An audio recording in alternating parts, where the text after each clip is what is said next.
वैसे तो भारतीय सेना के पास इस वक्त 1200 कुत्तों का दस्ता है, लेकिन अब पहली बार सेना में कर्नाटक के मुधोल हॉर्न्स प्रजाति के कुत्तों को शामिल किया गया है।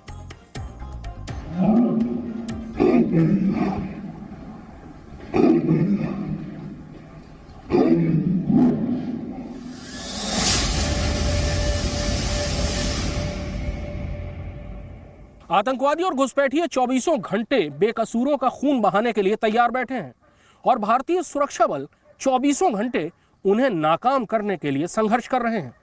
लेकिन अब भारतीय सेना के पास आतंकवादियों और घुसपैठियों से निपटने के लिए एक नया हथियार आ रहा है। यह हथियार स्वदेशी है, कारगर है, अचूक है। यह है टेररिस्ट के खिलाफ भारतीय सेना की नई टी सीरीज।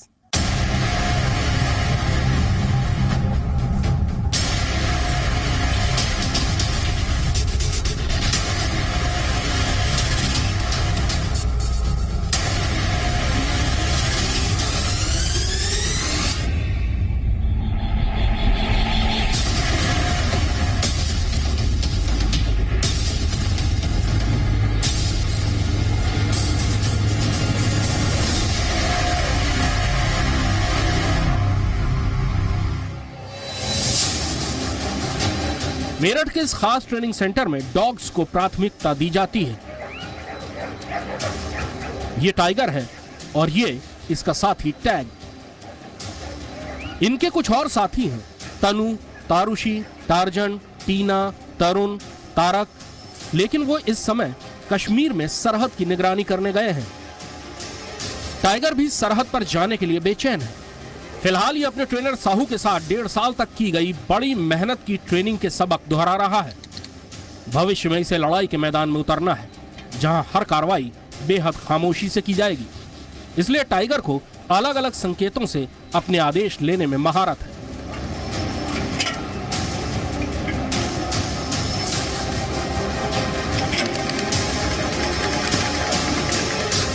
यह अपने ट्रेनर के साथ कदम से कदम मिलाकर चलता है ताकि बारूदी सुरंगों की चपेट में ना आए। पास रहने पर यह अपनी ट्रेनर की आंखों को पढ़कर कार्रवाई करता है।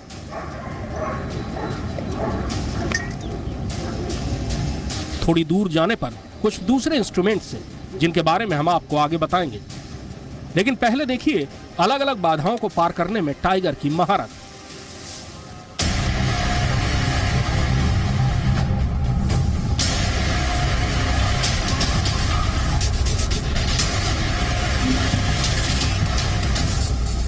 ये बैटल फिजिकल एफिशिएंसी ट्रेनिंग ठीक उसी तरह है जैसे किसी दूसरे सैनिक की होती है। फर्क केवल ये है कि ये उससे कई गुना ज्यादा मुश्किल है। लेकिन टाइगर के लिए एक खेल है जिससे वो कभी थकता नहीं।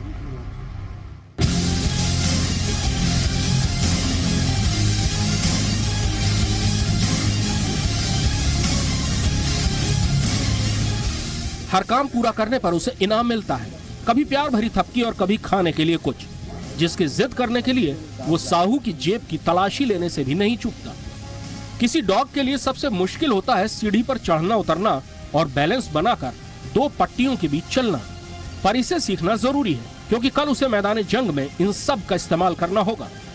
देशी होने की वजह से यह बीमारियों का मुकाबला करने और मुश्किलें सहने में बेहतरीन है।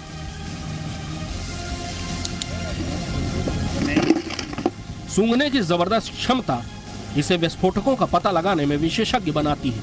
गन पाउडर मिला श्रीमान। ये बहुत वफादार है और ओनर का साथ जो है होता है, जिसमें उसकी जरूरत का व्यक्तिगत सामान होता है, ठीक किसी सैनिक के किट बैग की तरह। सबसे पहले क्लोथिंग है जिनमें हम इनको, और ये समझिएगा कि बाकी डॉग से इसका जो टेम्परामेंट है बहुत शांत रहता है। डॉग ट्रेनिंग के नए तरीकों में उसे रस्सी से नहीं बांधा जाता। उसे कंट्रोल करने के लिए पास आने पर आंखों से ऑर्डर दिए जाते हैं, थोड़ी दूर जाने पर हल्की सी टिक के सहारे और ज्यादा दूर जाने पर गर्दन में बंधे इलेक्ट्रॉनिक कॉलर में वाइब्रेशन के जरिए। इससे डॉग को 200 से 300 मीटर दूर से भी कंट्रोल किया जा सकता है। अच्छा, इसका एक हैंडलर और डॉग का एक बड़ा जबरदस्त रिश्ता होता है। इसका आपके साथ क्या, कितना ही आपसे मोहब्बत करता है? बिल्कुल एक दोस्त की तरह है। बिल्कुल एक फौजी दूसरे फौजी के साथ जैसे काम करते हैं, ये भी एक फौजी की तरह मेरे साथ भी काम करता है। अभी जो नई चीज़ है डॉग्स ट्रेनिंग में, उसमें यह है कि उसको लीश के साथ यानी रस्सी के साथ बांधकर नहीं रखा जाता और कमांड भी आवाज़ से नहीं दी जाती। दरअसल ख़ासतौर पर जब जंगलों में या आतंकवादियों के खिलाफ कार्रवाइयाँ हो रही होती हैं, उस वक्त सरप्राइज यानी खामोशी से काम करना सबसे ज़रूरी होता है।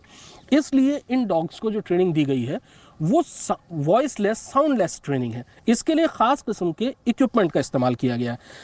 साहू, ये इक्विपमेंट काम कैसे करता है और क्या क्या इसमें कमांड है? ये है इलेक्ट्रिक कॉलर है, रिमोट मेरे हाथ में रहता है और रिसीवर उसकी गले में हम लगा देते हैं। लगाने बाद ये 300 मीटर दूर तक इसको हम काम करा सकते हैं। 300 मीटर दूर के अंदर अगर कमांड हमने दिया आगे जाने के लिए, आगे जो टास्क दिया है वो आधा में हो गया, उससे आगे फॉरवर्ड जाने के लिए उसके लिए हम साउंड का इस्तेमाल करते हैं। साउंड देने से वो फॉरवर्ड आगे हो जाता है, काम आगे करता है। हमको लगता है कि हमारा आवाज़ उतना दूर तक पहुंचता नहीं है, लेकिन इसके जरिए हम उसको रिटर्न बुलाने के लिए वाइब्रेशन दे के उसको जैसे वाइब्रेशन दिया, काम फिनिश हो गया, वो रिटर्न आता है।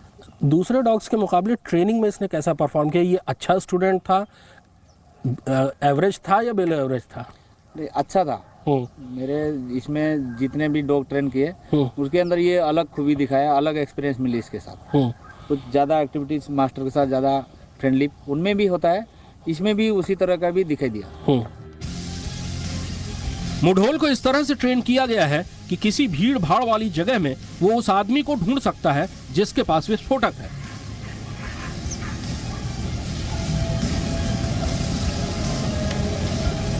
लेकिन मुढोल के शो का ग्रैंड फिनाले है ये कारनामा, जिसमें सदियों से उसकी नसों में दौड़ रहे एक शिकारी का पूरा पता चलता है।